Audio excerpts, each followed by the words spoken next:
Hi, everyone. Thank you for returning to the Lights Too Bright podcast.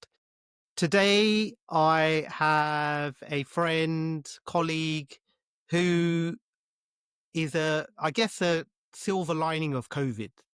We met through social media and then we end up having mutual friends. And now we have a Patreon together and I do a bit of work with Stuart for some of his CPD events. And we have a good time when we see each other. So, welcome everyone. Today's podcast. Thank you very much for joining us, Stuart Wellings. Hi, Hello, how's it going? I'm good, thanks, mate. How are Good. you? Oh, I'm all right. Yeah, I do like the branding. I know I said it off Yeah. camera, but Fair. I do like the branding, and I've said this to other people. Um, this is my podcast, so we can talk about whatever we want. So you have all the opportunity in the world to talk about your events, which are fantastic events. That actually quite nicely leads me into my first question. The one I'd like to start for everyone is, so for our audience who don't know you, what do you do now? So what is your role? Hi everyone. So my role is pretty varied in a sense. I suppose the main thing I do is EyeCare Education. So we run CPD events. We're a GOC approved CPD provider. So we run, amongst other smaller events, we do the fantastic EyeCare Glasgow, which everyone needs to be at. That's definitely the flagship, most fun event you'll have in the CPD calendar, no doubt. So we do that. We do CPD for different companies. So I might end up writing some workshops, some lectures for different companies. We do stuff for LOCs. We do stuff for individual groups. So we might get a group of practices, a group of individual optoms or locums or whoever who wants a session in person or online. So we do all that kind of stuff. So yeah, so in terms of like the education side of it, that's basically what we do in terms of CPD. We also work with a few different companies in terms of helping bring like products to market, deliver education on new stuff coming into the market and new products or existing products that they want to raise awareness for example. Stuff like we've done stuff like MacuShield and things like that in the past. So that's kind of what we do in terms of education. My kind of day to day, I do a little bit of locuming as a DO. So when I'm not busy with the CPD stuff, I'll do some locum days for a couple of indies or some of the multiples as well.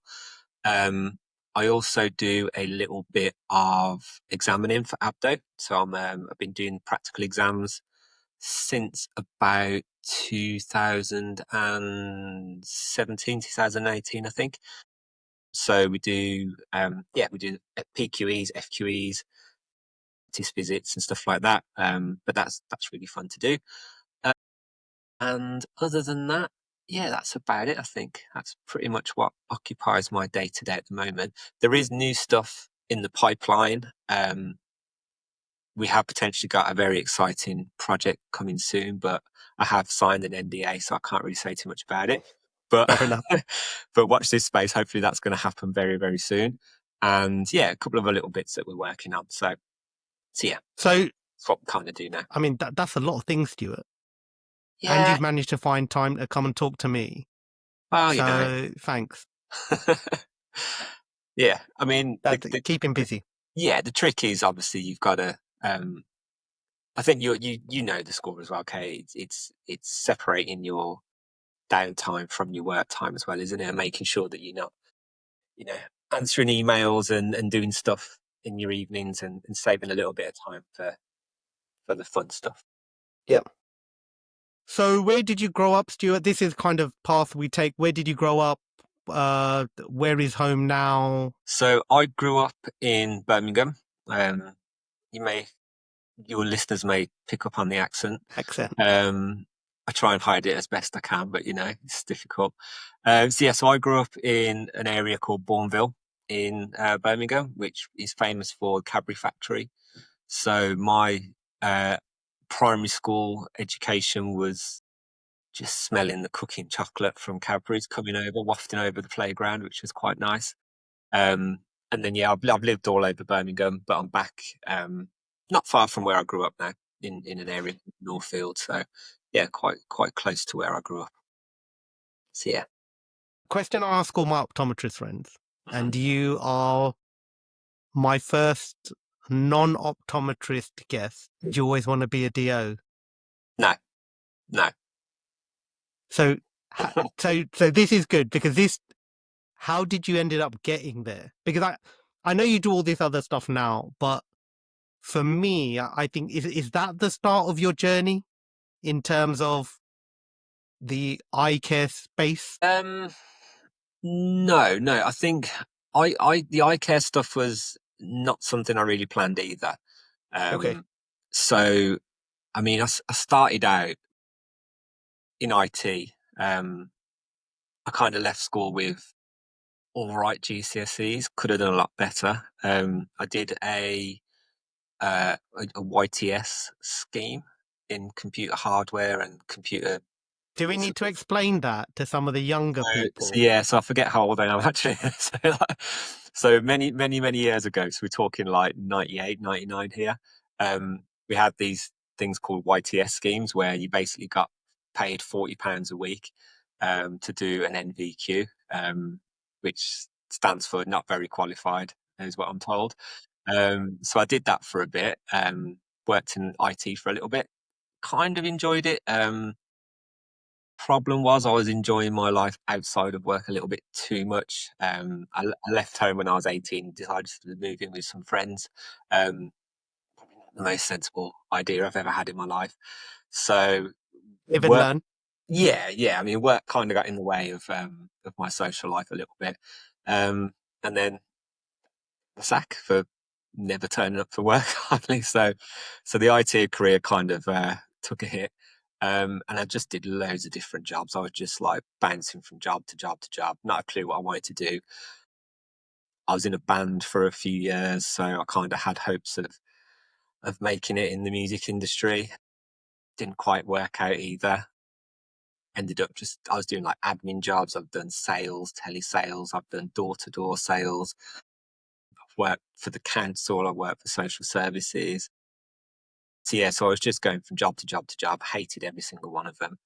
And then I saw a job with a company called Ultralays, which was they're not going anymore. But those of you that might not remember them, they were one of the first sort of laser surgery providers, and they needed someone who had kind of customer service skills and IT skills to do for the job role, which they called I think it was a diagnostic specialist, which I thought sounded quite fancy.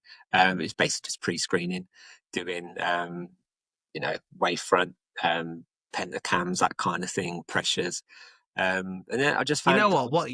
What I will say is to do that well hmm, does take a level of skill, and I know and I know you've said it, kind of just pre-screening, but yeah, sometimes to get the best out of that kit, we've got a clinical technician who does stuff for us, and you know Lyndon, you've met Lyndon. yeah, I've met it. Um, you kind of sit there and go, "How have you got that?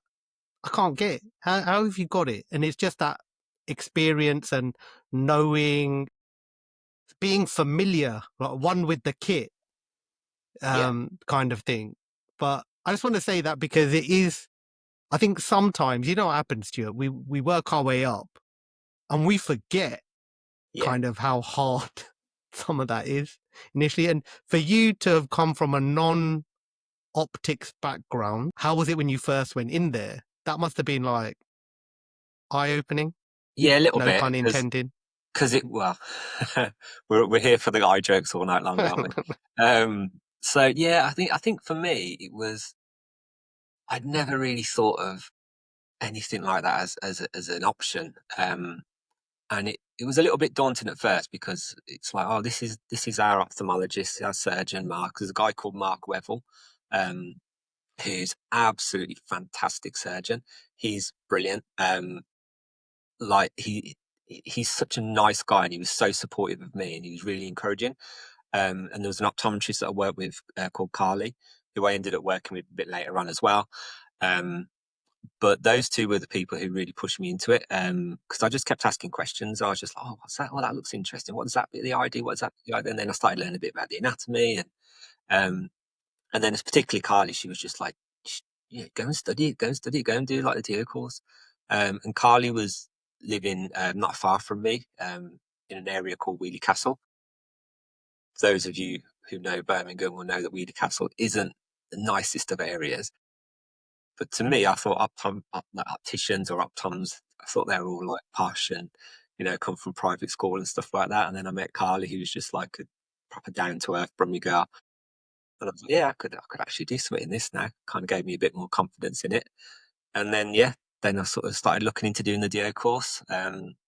Went to work for Optical Express. And then that's where I started the DO course about a year after working there, and then just played through that. And then everything kind of happened after that, really. Okay. So full-time DO Mhm. or no, full-time DO course or Mhm. the kind of Distance learning with Abdo. distance learning. Yeah, yeah, yeah. Yeah. Yeah, And I assume OE sponsored you through that? Is yeah, that, yeah, yeah, yeah. yeah. And again, most of the people on the pod or listening to this, I'm assuming now, up until now, will be optometrists. So in the UK, there are a couple of ways you can get a dispensing optician qualification. Um, One of them is by going and doing essentially a degree. Um, but the other is to do kind of, how did they describe it? So basically, because we were quite, well, we were the first in the country to do the BSc honours through Abdo. Okay. Apart from the lecturers, they did it like the year before. But we were the first cohort students in 2011 when we qualified. It's basically the way it works is you work full time. You do a weekly assignment, which can take anything from like an hour to maybe 3 or 4 hours, depending on how difficult it is. You do all like like your you have to log certain amount of dispenses, collections, etc., and tick things off in that sense, like your portfolio. Couldn't think of the word then, portfolio. And then you go twice a year. You go for lectures at Abdo College for 2 weeks, and then at the end of that, that's what you get. It's a foundation degree or dispensing optician diploma, which with Abdo is a level 6. But then what they decided to do was add some extra modules, some extra essays, and so like a dissertation at the end. And then that bit was overseen by Canterbury Christchurch University, and then that was the BSc honours bit that we did. So Okay. yeah, we were like literally like the first ones to do that, which was, Groundbreaking. yeah, well, like to be Yeah. Yeah. a Cutting edge. yeah, it was touch and go, to be honest, because you don't need the BSc. So if people are sort of thinking, which route do I go down? Do I need to do the BSc? Me personally, I wanted to do it because I wanted a degree, and I thought it might lead to other things in terms of academia and stuff like that. But if you want to be a DA, you don't need to do the BSc. And there's a few people on my cohort that once we finished our final exams and we had another sort of 4 weeks until we had to do our final dissertation, there were a few that just thought, "Oh, I can't be asked with this. I've Yeah. got my Yeah. qualification. I don't need to do like a 10,000 word essay just to get an extra bit." So, but yeah, it was worth playing for it. So I'm glad I did it. Cool. So how long were you just DOing?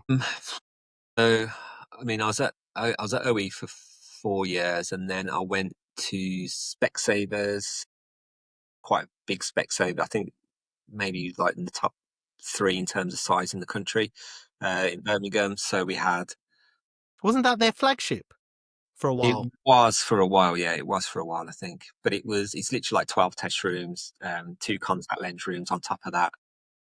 Just madness, absolute madness.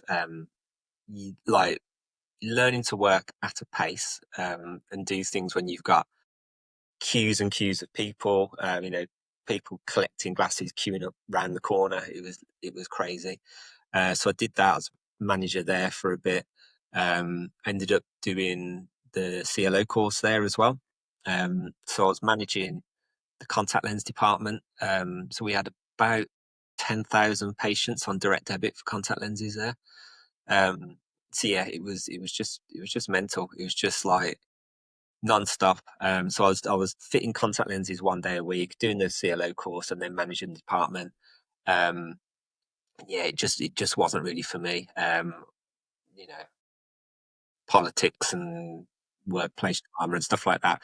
So I kind of looked for a different opportunity because I didn't enjoy the CLO stuff, to be honest.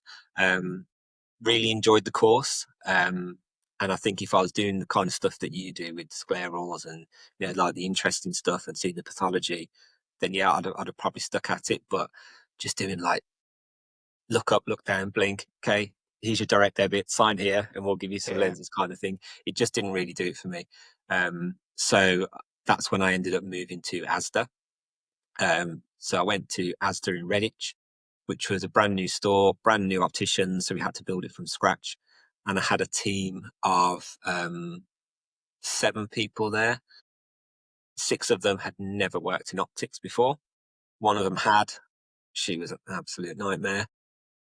So it was that's a whole different podcast, by the way. We won't go Yeah. into that. So that was quite interesting. So I had to train up the team from scratch, and obviously having people leave, new staff coming in quite frequently as well. So yeah, that was an interesting challenge, and it was there that I kind of started doing the CPD stuff, which basically it was just because there was like a group of us, like a group of managers within our region. We always used to like be in WhatsApp groups and chat to each other, but we never really got much time to actually sit down with each other. So we thought, let's pretend we're doing some CPD. We'll organise a peer review, and then we can tell head office that we're working, and we can sit around and have a chat and do some education. So I kind of learned the process of applying for CPD at that point.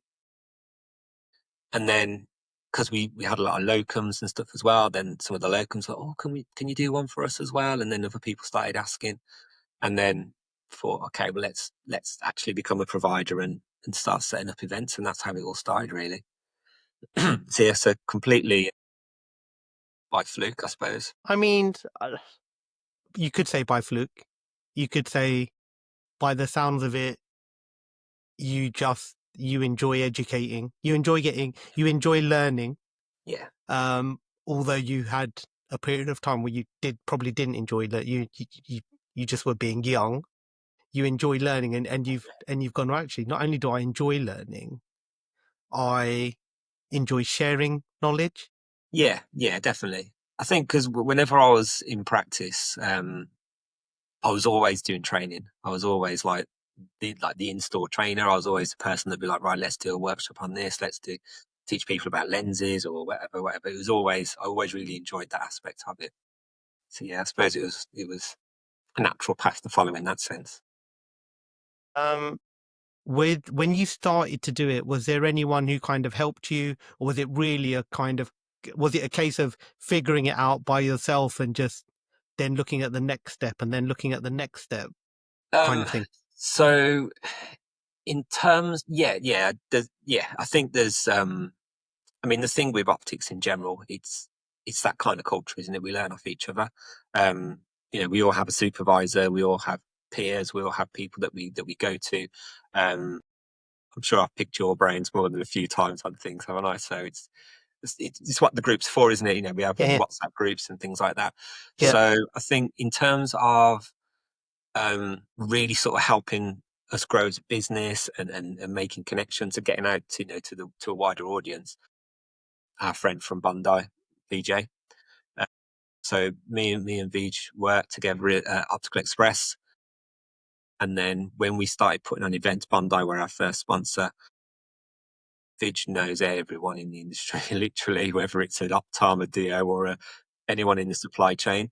So he was really instrumental in us finding new sponsors, and he'd be always like, okay, now I've spoken to these people about you. These people want to exhibit with you and stuff like that. So he was hugely instrumental in that.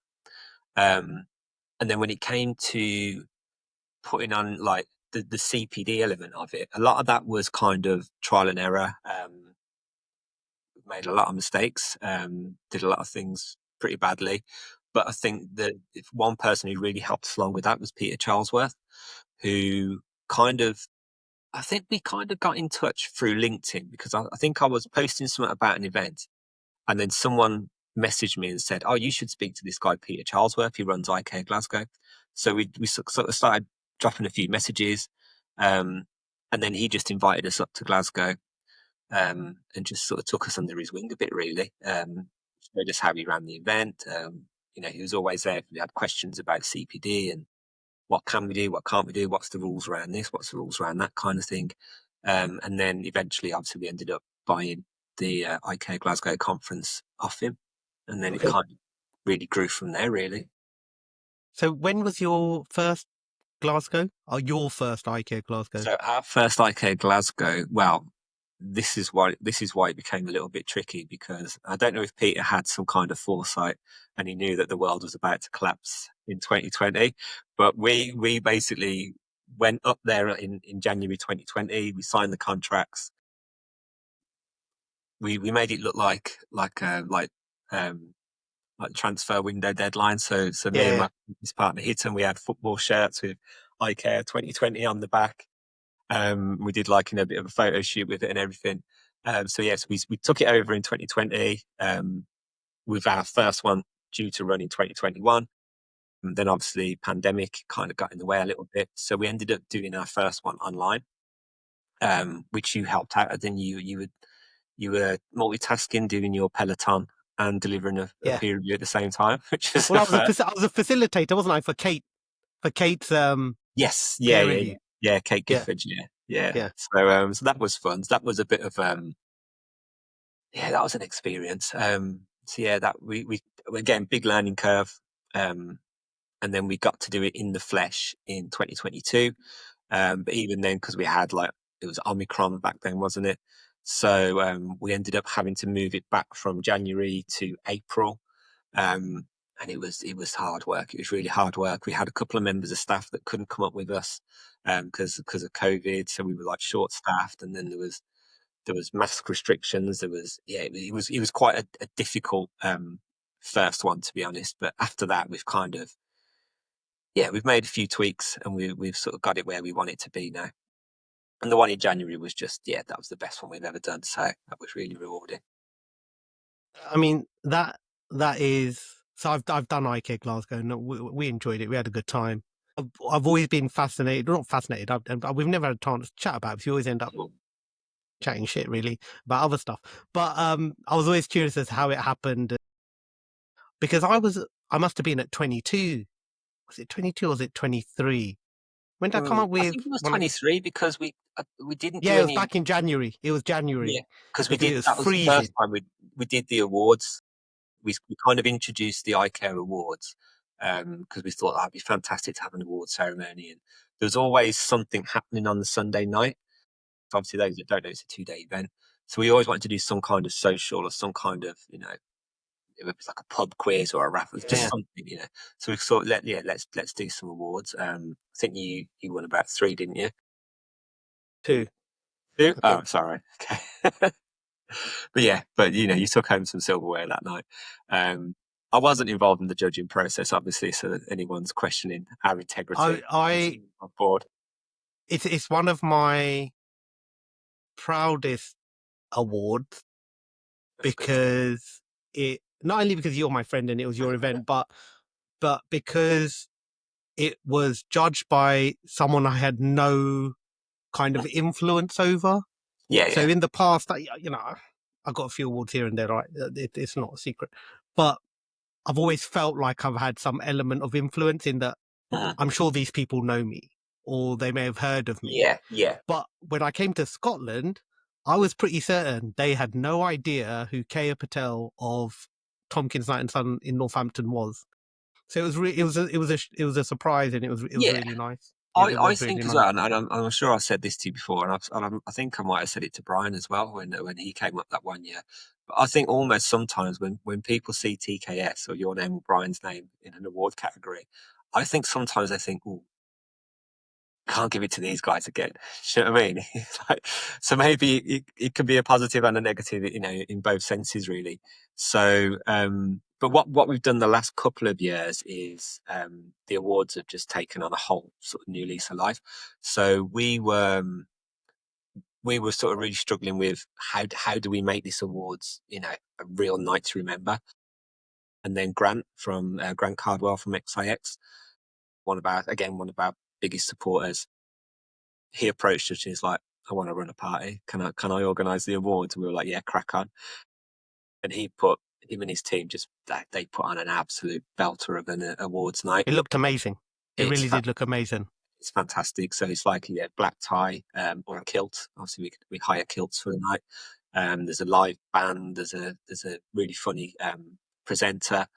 And it's just a fantastic night. It's a big social event, isn't it? But it's it's a real, like I say, I know I go on about Glasgow a lot, but it's such a highlight of our year because it's so much fun, and it's hard work, but it's so much fun. Um, but it's a massive social, and there's a very regular crowd that go there. And they go because they see their friends. That's the one time a year they see them. And, I mean, the Hilton must make an absolute killing on the bars from our delegates. But the main thing is, obviously, we've got the awards, we have the social. The best thing about Glasgow, the education is top tier. Um, Everyone always comments on how in depth the education is. And I think, and you'll know as well, Kaya, when we're talking about Scotland are just a level above. I know. I don't want to sound like I'm putting England down or the rest of the UK, but when it comes to optometry in general, Scotland really do go that extra mile, and I think it's partly because most of them are IP trained, um, but they use it, and that's the most important thing. They Their do a lot. model is different. Yeah, So Scotland and Wales, their model is different, and it is from someone outside looking in. I don't really know it. It looks like it's designed to optimize the optometry workforce yeah, for the benefit of their patients, whereas NHS England is so disjointed. In my region, we don't even have a MEC scheme. In other parts of the country, you've got people managing herpetic eye disease, to the point where, okay, now it needs to go to a consultant because they need something chopped out kind of scenario. So yeah, which is a bit unfortunate. Um, a question that I have for you, which I think you've sort of answered, but I'd like to hear it from you. I know within optometry, you know, there isn't really a conference culture.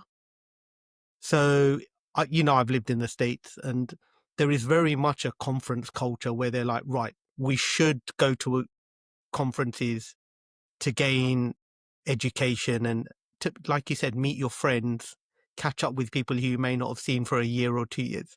Is that the same within the dispensing optician world, that people are not, there's not really a conference culture, which would be nice to change, but yeah, yeah. I don't know if it's the way that we do like CPD and CET over the years. I don't know if it's become a little bit of a tick box. It certainly was more of a tick box when it was CET. And I don't know if I think there's definitely um, different levels within the industry, and I think there's people who are really sort of pushing and passionate about it, and really want to sort of know the latest thing. They want to go really in depth on discussions. They really want to sort of set a high standard. Um, and then I think there's people who aren't as engaged as that, for whatever reason. I mean, it sounds like I'm being a bit judgmental, but I think there's pressures in life, and we've all got stuff going on. We've got families, we've got bills to pay, mortgages. There's places that we work that might not be very conducive to um, an aspiring optometrist to really yep, motivate themselves. So there's all sorts of DO, pressure. professional development, Yeah, you definitely. know, There's all sorts of factors involved in this, which is something we're kind of looking into. One of the workshops we're doing this year about job satisfaction and stuff like that. So there's always these factors, but I think it's you will get people who go to conferences or go to events with the view of, I need to do this, I need to get points, so I'll go here, I can do it all, and it's done, and I don't have to think about it. Whereas you'll get others who will do every webinar go in, I'll do every conference go in, I'll go to LOC meetings, I'll go to, if a lens supplier's put an event on, they'll go to that, they'll go to one from an ophthalmologist provider. So I think I think we do need more of culture where we do sort of have a bit more passion for education, I suppose. And I think the social aspect's good as well.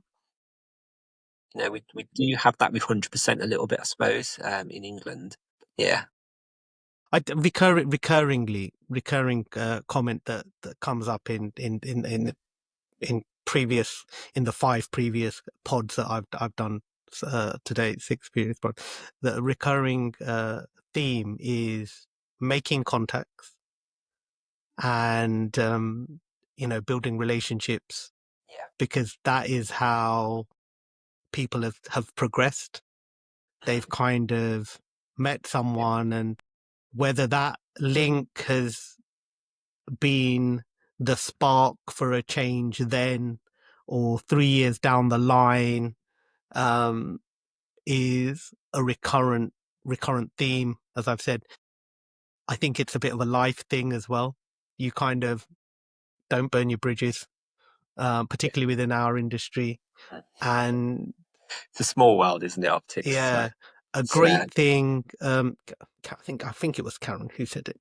She was like, just be open to opportunity, which obviously you've been open to opportunity because you've done so much, and it's your inquisitive nature and wanting to learn that has kept you pushing forward, yeah, progressing.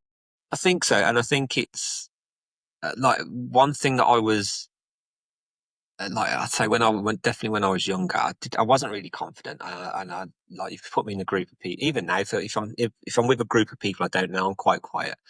Um, but I think one of the things I found quite difficult was networking, and putting yourself out there. And I know it sounds cheesy, but being a brand, I'm not too good on the socials. I'm not a big, we do put stuff out on Instagram, but it's and LinkedIn. I hate LinkedIn. That just makes me proper cringe the stuff people put on LinkedIn. But for me to put myself out there and like, hey, everyone look at me and this is what I'm doing, I find that quite difficult. But I think just being around, getting to know people, having a conversation with them, having a pint with people, being friendly and affable with people, and you get introduced to other people, and then people remember you, and then there's been so many things that have dropped through my inbox that people who are kind of half known or know, met maybe a handful of times have recommended me to this person, and and they've passed on my email address to this person and stuff like that. So there are opportunities that come from it. But yeah, you just got to get out there, haven't you? Really, you've got to sort of make a few friends, make a few connections.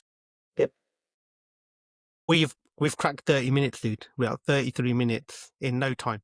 Uh, it was nice. It was nice to get a different perspective on the industry and see someone else's journey through it from a non-optometry view, because I know optometry, so I've seen other people's journeys, so it's nice to see someone who's not there come into that route. One last question, dude, just because it's late now, so you probably want to go and watch a bit of TV and Let's see. Oh, hang on.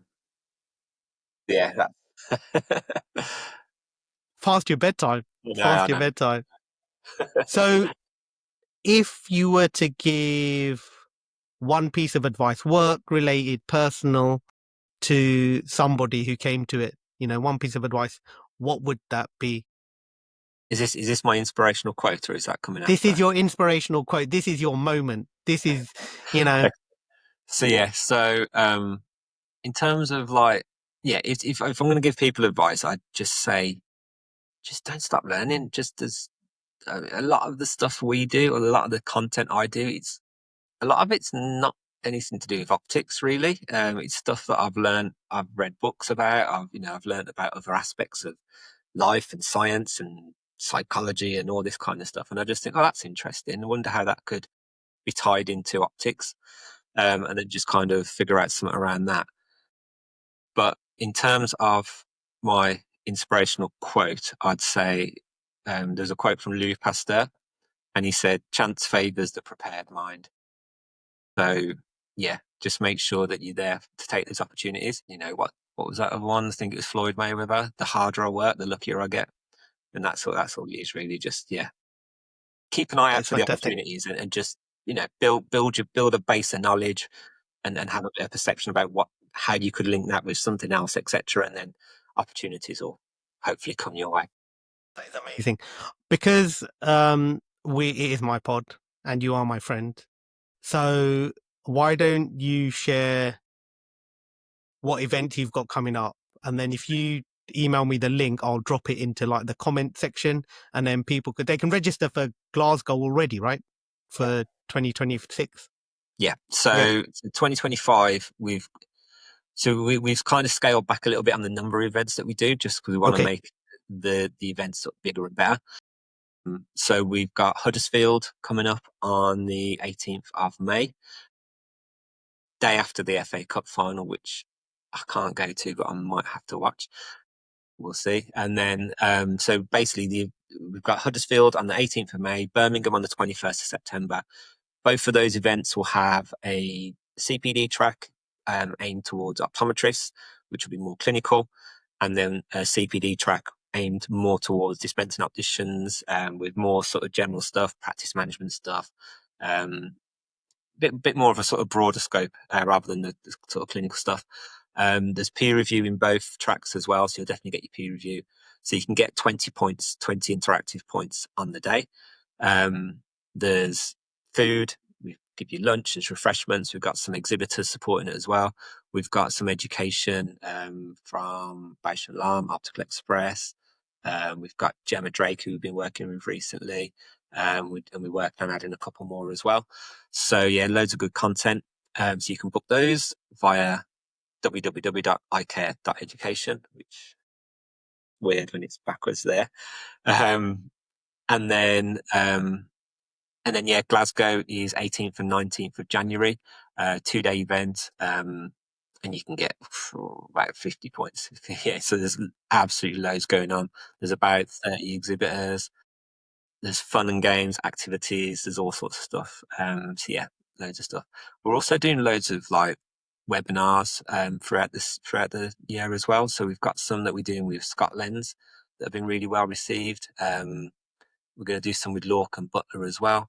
We're going to do some non-optical stuff too, which we're hoping to open up to the wider world and sort of step out of our little industry a little bit as well. So yeah, WLOs. Yeah, we'll just check the website. That's all I can say, really. Cool. Awesome. Thanks a lot, buddy. I really appreciate you taking the time. I'm going to end here. So thank you very much. No worries. Thank you. And I will see you probably in Birmingham in a couple of weeks. Are you going to drop in? 27th of Yeah. April. I'm Yeah. actually going to Harry Potter World. So yeah. So you won't be dropping it. Anyway, well, on that note, Unfortunately not. Unfortunately cheers. not. Thanks a lot, Stu. Really No appreciate you worries. taking the time, mate. Thank you. I'll be there in spirit.